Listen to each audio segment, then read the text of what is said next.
कहते हैं कि कम पानी लगाएं, ऐसे क्रॉप का प्रयोग करें, तो ये वस्तुतः वही क्रॉप है। इसमें पानी की उपयोगिता बहुत कम होती है। बहुत अगर ज़रूरत पड़ी तो सिर्फ इसमें ड्रिप इरिगेशन भी बहुत है, वैसे तो वो भी ना हो तो भी चलेगा।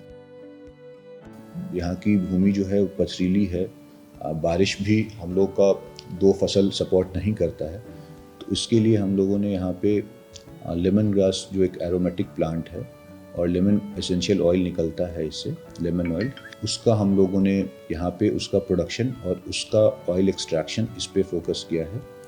विगत 1 वर्षों में 1000 एकड़ हम लोग का जो कवरेज है वो बढ़ा है।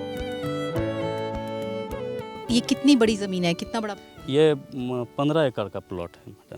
तो अच्छा, तो ये जो इसे 15 एकड़ का प्लॉट है, ये आपने कब से इसमें लेमन ग्रास की खेती शुरू करी, और जब नहीं करते थे तो इसमें क्या क्या ऐसा क्या करते थे? नहीं होती थी तो वही हल्का फुल्का जो हम लोग के यहाँ होता है कुर्थी, अच्छा दाल के रूप में उसको बनाया जाता है, दाल बनाया जाता है, अच्छा। वही लगता था। विशेष आमदनी कुछ नहीं था किसानों का, और हम लोग की भूमि यही है। और लेमन ग्रास का सुने हम लोग बगल में और जयपुर साइड लगा था, तो सलाहकार लोग बोले कि लगाइए आप लोग भी। इसमें सरकार प्रोत्साहन राशि भी देती है, पर एकड़ पे 8000 रुपया। अच्छा तो हम लोग उसी से उत्साहित होकर अच्छा 2020 में शुरुआत की है इसका। अच्छा और मोटा मोटी 1 एकड़ में 15-17 हज़ार खर्चे भी हो गया हम लोगों को। वो बोला थे ट्रेंच कटवा दिया जाएगा, आपको एक बोरिंग भी दिया जाएगा यहाँ पे, लेकिन कुछ नहीं मिला। भूमि हमारी बंजर थी और जिला के कृषि विभाग के डीओ एसएमएस के द्वारा यहाँ आए हुए थे कि हमारे भाई पंचायत समिति हैं, उन्हीं के जान पहचान थे, आए कि इस पर आप लोग क्या लगाते हैं। तो हम लोग कुछ लगाते इसमें नहीं थे, जानकारी के अभाव में कुछ नहीं लगाते थे। आर्थिक स्थिति भी यहाँ के किसानों की थोड़ी बहुत दुर्दशा है, और इसी एवज में हम लोग कुछ नहीं लगाते थे। यहाँ का किसान जो है सो पैसा के अभाव में बैल के द्वारा भी नहीं जोताबाद करता है, ट्रैक्टर से जोतवाएगा तो महंगा पड़ेगा। उस स्थिति में संजोग हुआ कि आए और इसमें उनकी जानकारी दी गई। बाद में सब किसान मिलके खरीदा गया और अपना थोड़ा सा इन्वेस्ट पूंजी जमा करके इन्वेस्ट किया हुआ है। इसी आधार पर हम लोग अभी आशा में हैं। बोला गया था कि आप लोग अपडेट कागज़ कि बैंक का दीजिए, पैसा आ जाएगा, लेकिन कहीं कुछ तो नहीं हुआ है अभी तक। लेमन ग्रास की खेती एक बार लगाने से 5 साल तक ये लगभग वो क्रॉप देता है जिस क्रॉप से आपको ऑयल प्रोड्यूस मिलता रहता है।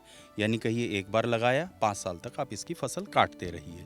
रही बात इसकी कटिंग का, तो नॉर्मली हम लोग वर्षा आधारित खेती कर रहे हैं तो साल भर में 3 बार इसकी कटिंग होगी। लेकिन अगर कहीं सिंचाई की सुविधा है तो हम हर कटिंग के बाद पानी देना चाहिए। अगर पानी सिंचाई दे सकेंगे तो हर 3 महीने पे इसकी कटिंग होगी, यानी 1 साल में 4 बार इसकी कटिंग ली जा सकती है। लेमन ग्रास में हम लोग 3 फसल तक ले सकते हैं। अगर सिंचाई की अच्छी व्यवस्था है तो 4 फसल तक हो सकता है। तो अगर 3 फसल भी अमूमन हम लोग मानते हैं तो प्रति एकड़ 50,000 प्लस इनकम होता है। और हम लोग उसको शुरू भी करें, हम लोगों ने छोटे स्केल पे भी इसको किया, और एक डिस्ट्रिक्ट मिनरल फंड के सपोर्ट से और लोकल जो किसानों को एक एफपीओ में ऑर्गेनाइज करके हम लोगों ने एक बड़ा प्लांट लगाया है, जिससे प्रति माह प्रोडक्शन जो है 1000 लीटर से ज़्यादा होगा। तो इतने सरप्लस ऑयल बना करके इसकी ट्रेडिंग भी की जा रही है, उसकी भी बात हो रही है।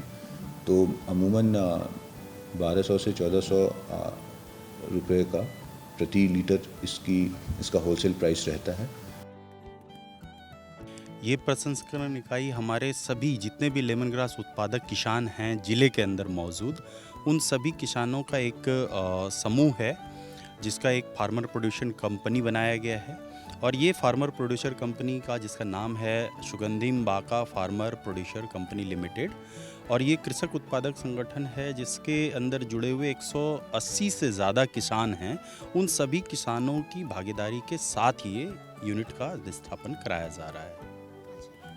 ये हमारी एसएस डिस्टिलेशन यूनिट है जिसकी कैपेसिटी इसमें हरे घास के रूप में 600 किलो तक घास इसमें भरा जा सकता है। अब इस 600 किलो घास का जब हम इसका ढक्कन ओपन करेंगे, ढक्कन ओपन करने के बाद इसमें ऊपर से घास डाल देंगे और घास डालने के बाद ये हमारी स्टीम लाइन आ रही है जो हमारे इस बॉयलर के साथ जुड़ा हुआ है। बॉयलर कम स्टीम चार्जर है जहाँ स्टीम चार्ज होकर रहता है और ये बॉयलर से स्टीम चार्जर जुड़ा हुआ है। जब आप देखेंगे इस तरफ में वैल्व लगा हुआ है, इस वैल्व से हम स्टीम को ओपन कर देंगे। जब ये स्टीम ओपन होगी तो वो स्टीम इसके अंदर जाएगा और वो स्टीम जब नीचे से ऊपर की तरफ आएगा भाप, तो यहाँ इस पाइप से निकल कर आएगा और निकल कर आने के बाद ये हमारे कंडेंसर के अंदर आएगा, जिस कंडेंसर में ठंडे पानी का प्रवेश हो रहा है और गर्म पानी की निकासी हो रही है।